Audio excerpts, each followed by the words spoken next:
I'm going to tell you the story of how they discovered and what they discovered about the Amesbury Archer. Now this is Salisbury Museum. Not far from Salisbury is the town of Amesbury, and Amesbury, of course, is very close to a very famous World Heritage Site called Stonehenge. Now then, in Amesbury for the last, well, quite a few years now, they've been building lots and lots of houses.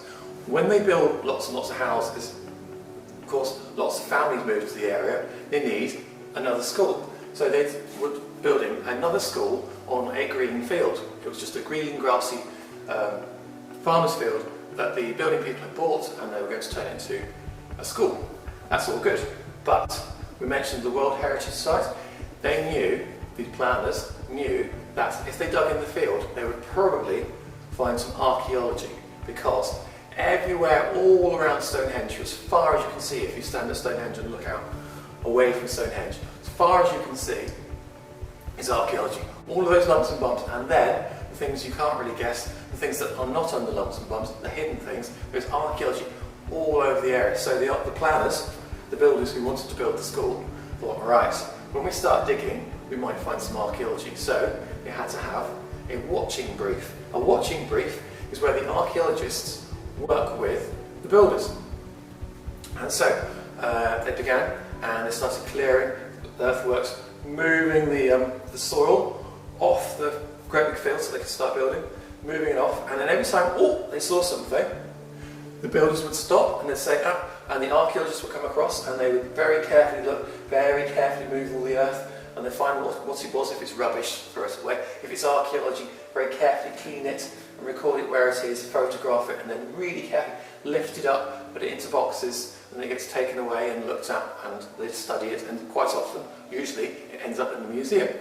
Now then, they had been doing this for quite some time in the field where they were planning to build a school. What they were finding was a lot of Roman. It's near Stonehenge, which is Stone Age, but they were finding Roman things as well, because people for all the history had been coming around the area around Stonehenge, and the Romans had, and they had been burying some Roman people there. So they're finding Roman people, so that's very good. What I should mention is, it was the week before the bank holiday. This is a very important piece for later on in the story.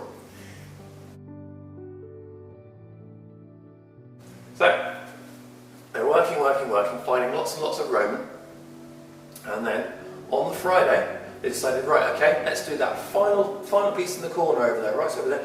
There's a little bit of a bump, so maybe we'll find some more Roman. That's what they're thinking. The builders drive in for their digger, scrape back the soil, and yeah, there's something, a little piece of bone. Aha!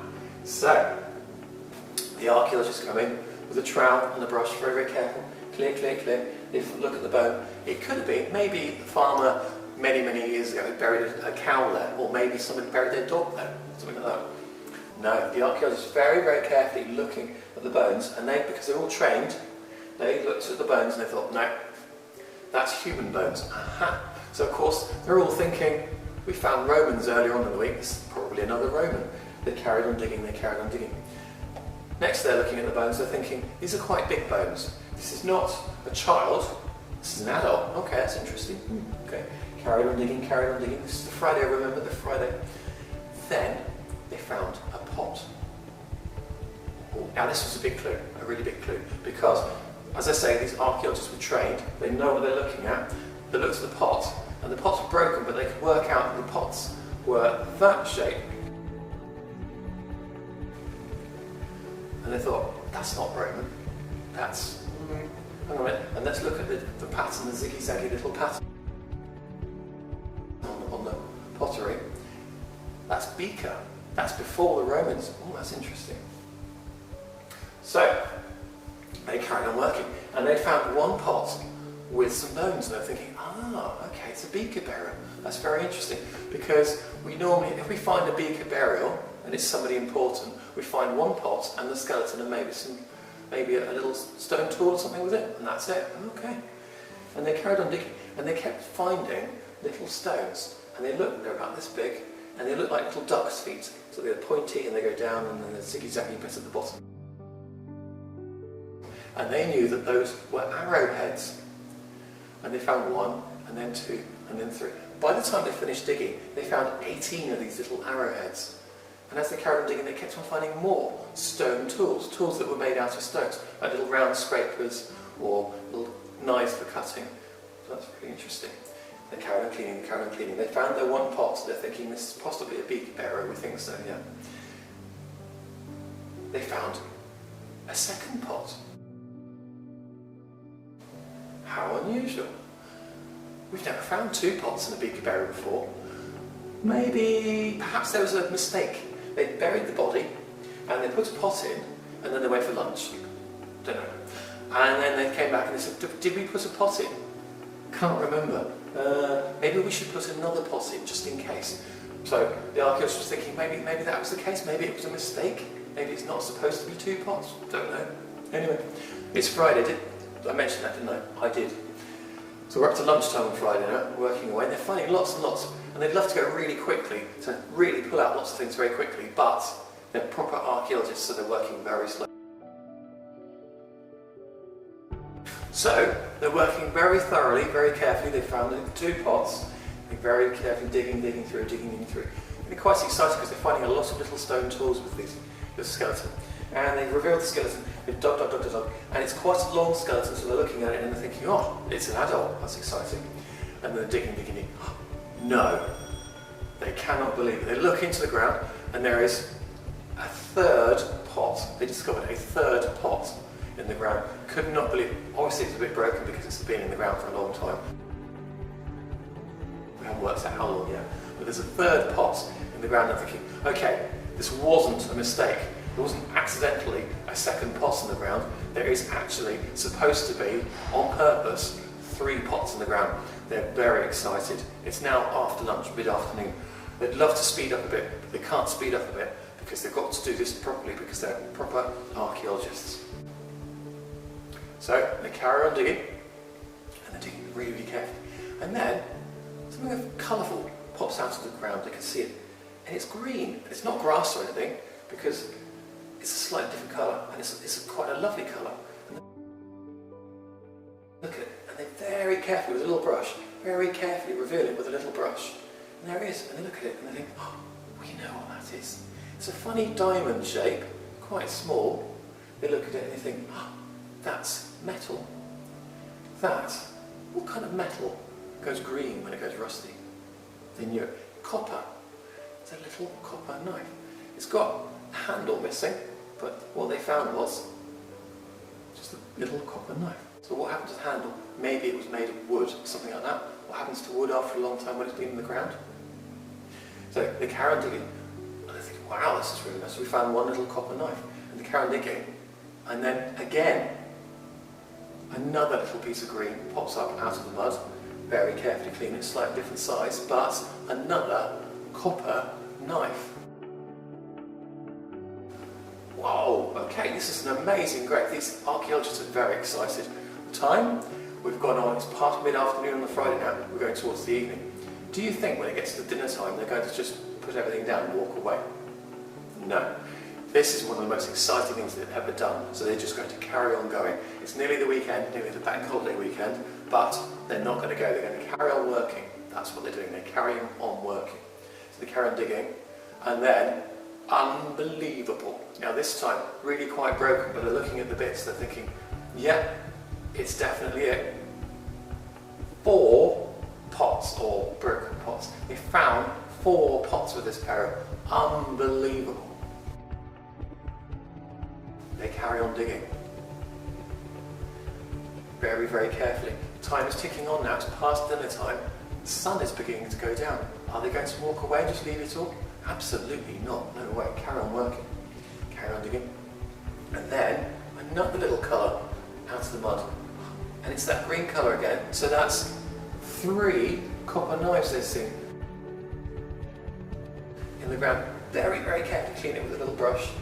Very, very carefully. Record where it is, put it in the box, keep it really, really safe. And then working and then working and working. And then somebody says, you're not going to believe this. What? 5 pots. Unbelievable. You normally find 1 pot. 2 pots was exceptional. 3 pots was incredible. We've now gone to 5 pots. What is that? That's just amazing. So they're so excited about what they found. but they still have to work steadily and methodically, very carefully. And the sun is really going down now, and they're thinking, what should we do? We're not ready to work in the dark. So, one of them has an idea, I'll go get my car. So they get the car, and the car drives across the field, and they park the car next to the hole that they created because they're digging up the skeleton. And they leave the engine running, so the battery doesn't go flat, and they leave the lights on, so they're working underneath the car lights. There's a car sitting there working, and the lights are on, and they're working, and the sun's gone, pretty much gone right down now. It's dark now, but they're still working, and they're working as carefully as they can. And they're digging and they're working, and they're very, very carefully working. And then, something really shiny, not green, but shiny, and it's tiny, shines in the mud. What is that? So out comes a little brush. Oh, no! And they look really carefully. Oh, wow, that's amazing. It's gold.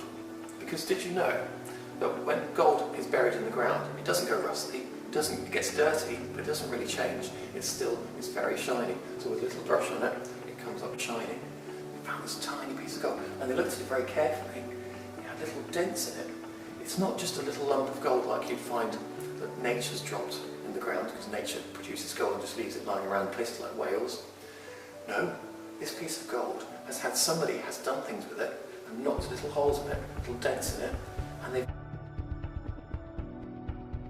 actually made it into something very, very thin as paper, and rolled it up. So thin that when the archaeologists went to pick it up, they accidentally bent it a little bit, so they realised we've got to be really, really carefully, and they picked it up and they put it into a box really, really delicately. And then they're still digging, and it's dark now, and there's the car light shining onto where they're working, and they're working with a brush very, very carefully. And then, somebody says, what's that? And again, they look into the mud really carefully. Tiny little thing shining in the ground.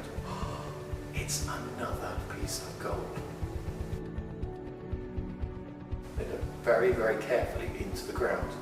And there it is. And it's just like the first one they found. Exactly the same design, the same shape, very thin, very shiny. So again, clean it with a brush. Very carefully pick it up, put it into a little box, keep it very, very safe.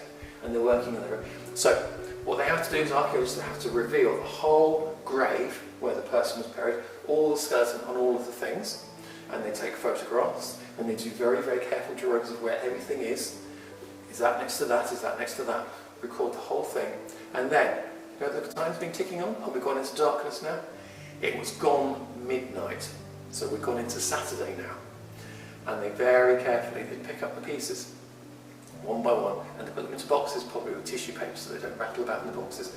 Everything, every little bone from the body, every little thing, every little stone tool, all the pieces of the pots, all have to be picked up and put into special individual boxes and carefully put into the car. And then it was gone past 2 o'clock in the morning.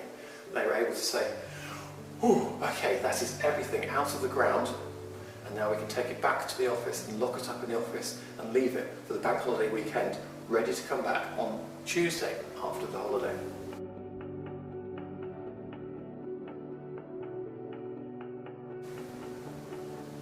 On the Tuesday, they all rush back into the office, really, really keen to see what's what. First of all, an archaeologist, a special archaeologist, she's called an osteoarchaeologist. That means osteo means bones, so she's a bone specialist. She got every single bone from the skeleton that they found, and she laid it out on a table. That means she can look at it and find out things about this person who died a long, long time ago. So first of all, looked at it. It's a very big skeleton. It's an adult. And secondly, she looked at it, and there's a few things that she learned that told her that it was a man. One of the things is looking at his head is an experiment for you. Do this, and then do this on the eyebrow. If you wiggle, if you're a boy and you're wiggling your finger on your eyebrow there, you can feel a bump. Okay? If you're a girl and you're doing that on the eyebrow, you can't feel a bump. Because boys, we've all got lumps there on the eyebrow, and ladies usually have a very smooth forehead and no bump there. That's one of the ways that they turn. Looking at the skeleton, you can tell, is it a boy or is it a girl? So she knew that, so okay, it's a man, because it's a long skeleton, it's a man. And then she carried on looking. She looked for, one of the things she carried to look for, how did he die? Was he in a big battle? if he was in a big battle, there would maybe be lots of fighting with sharp things, and when a sharp, this is a little bit horrible history, this one, a bit horrible, but when there's a sharp thing, it goes whack on the body, it goes through the skin, and it hits the bone, and it will leave a little line on the bone. So she's looking for lines on the bones. Didn't see any, none at all. She looked, checked the whole skeleton, nothing. That means that it did not die in a battle or a fight or a murder, none of that. So she kept looking, and she looks at the feet and the legs and the ribs and all that kind of thing. Now looking for disease, because sometimes diseases can affect bones, and sometimes a very clever osteoarchaeologist can look at the bones and work out, did the person die from a disease? Looking at all the bones, particularly the joints, where the bones join together, looking for something that shows the disease. Got to the head, and underneath the tooth was a little hole. She said, aha, that could be it. What happens is, sometimes you get an infection in your jaw. Humans and animals get this, and it can get very, very painful. Today, we'd go to the dentist, and the dentist would give you some medicine, and it's gone. But this is from a long, long time ago. No dentists. So this person had this little infection, and the little infection got worse and worse and worse. And eventually, you think, this little infection here, because your blood goes all the way around your body, the blood that was going around the head picked up the nasty infection here, took it around the rest of the body, and made the person very sick and may have killed the person. We think that's how this person may have died. Then, how old is the person, or was the person when they died? So by looking at all the joints there, the joints there, the osteoarchaeologist can work out how worn out is the person. Because if you think about it, if somebody has been walking around for 90 years, all of their joints are going to be quite worn out. You're probably school age, so you're probably quite young, and you haven't been walking around for 90 years, so all of your joints are fresh and they're not worn out. So she looked at all the joints on this skeleton and worked out how worn out they were, and she's guessed that when he died, he was between 35 and 45 years old. Now, for somebody way back in history, that's quite an old age, because people didn't used to live as long as they do today. So quite an old person, really. So a tall man with toothache that may have killed him, aged between 35 to 45, so quite old. So quite interesting so far. Then, one more thing. Looked at all the bones again, and looked at the legs. One of the legs, yeah, good strong bones, and there's the knee there, and a good strong bone. Looked at the other leg, not so strong, and then, oh, the kneecap is missing. And looking at the bones, our clever osteoarchaeologist works out that one leg, had the knee bone missing for quite a long time. So this person had been walking around with only one good leg for most of his life.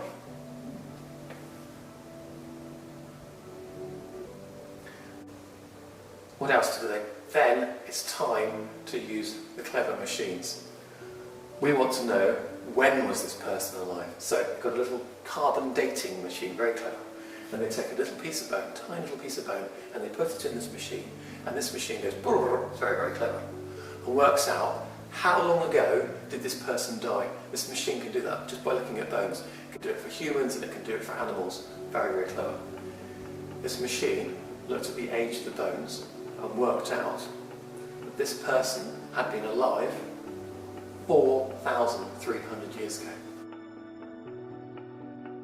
Whoa, that's a long time, you know. And then the osteoarchaeologist told everybody about 4,300 years ago, and they went, hang on a minute, there's something wrong with that. Because they looked at their history books and they remembered what they learned, and they looked at it and they thought, but we found 3 pieces of copper and 2 pieces of gold. Both of those things are metals. And they were looking at the timeline of history, and they realised that 4,300 years ago was the end of the Stone Age. So this person shouldn't really have metal. And then somebody remembered, there was something else we found in the grave. We didn't really think much of it at the time, but it's very important now. A little black stone.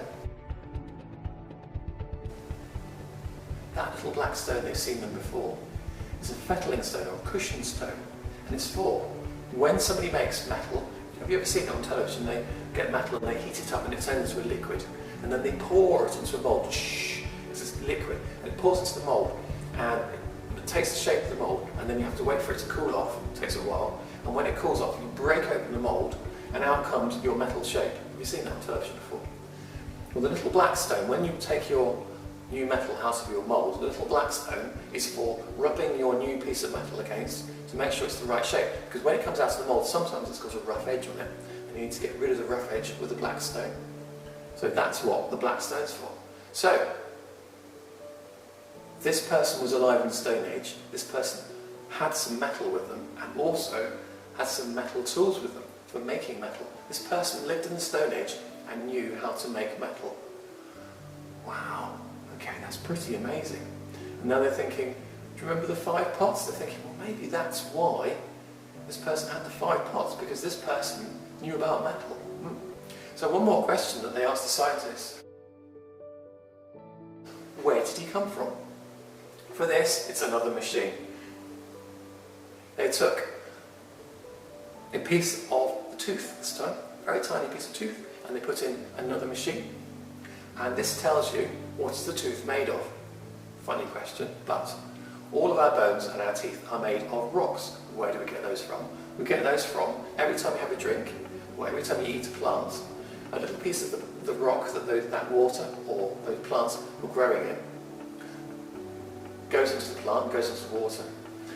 And so when you drink the water, you're drinking a little piece of the rock, of the ground where the water came from, just a tiny bit. And actually, it's good for you because it goes into your body and becomes your bones. It goes into your teeth and becomes your teeth. So what this clever machine does is it looks at the teeth and it very, very cleverly works out what kind of rock made up the teeth. And then it can tell you exactly what kind of rock. So the next thing is, they take the rock, they know what kind of rock it is, and they take a very clever map which tells you all the different types of rock all over the world. First of all, it's the Amesbury Archer. So we look at the Amesbury map. Is the rock from Amesbury? No, it wasn't. So that means that when he was growing up, and when his teeth were being made, when he was drinking water and eating vegetables, the rock that he was eating was not from Amesbury. He was not growing up in Amesbury. So they looked at another map, the south of England somewhere. So we're looking at the map which tells us which rocks have gone into making his teeth. Where was he growing up? Where was he drinking and eating? And where was he growing? Where were his teeth growing? So we've looked at South of England map. No. So we've got out the European map. But France, did he grow up in France? No. They looked at even further away, even further away. Eventually, he spotted it. The rock that was coming into the water that he was drinking when he was young, when he was growing up, was from the Alps and round about Switzerland. What's now Switzerland? So they're thinking, whoa, that's really impressive. Wow, he's not from around here, he's come a long, long way. And then somebody said, yeah, but that was at the end of the Stone Age, and so he would have had to walk a long way. And remember the legs? So he's walking all the way from Switzerland with only one good leg. That's pretty amazing. Why was he walking all that way? We think because around about the time that he died, think about the Stonehenge timeline, we think that's when Stonehenge was really at its most impressive. They were building the last, final, impressive part of Stonehenge. And we think that word of Stonehenge had spread all across Europe. And he decided, right, I'm going to go there. That sounds like the place to be. And maybe when he was growing up in Switzerland, maybe somehow he had found out how to make metal, how to get the rocks and heat them up, mix them together and pour them into a mould and make a knife. How to do that. And maybe he had decided, I am going to walk all the way from Switzerland with my bad leg all the way to this place called Stonehenge, and I'm going to show everyone.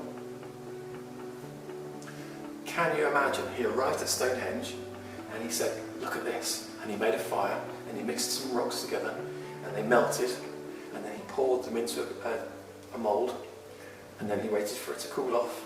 And then he took it out and then he polished it up on his black polishing stone, and he went, look, you've got your Stone Age knives, they're very good, but this one is metal, this one's much better. And they all said, wow, you are amazing.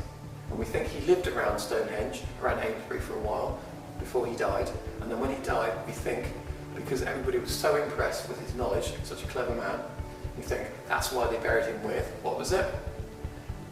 5 pots, 3 copper knives, 2 little pieces of gold ornament. We think maybe they were wrapped in his hair, possibly, we don't know. And then there are these little arrowheads, there were 18 of those, and there were over 100 little stone tools, all in his grave. And that's what the archaeologists found, and that's how they discovered the Amesbury Archer.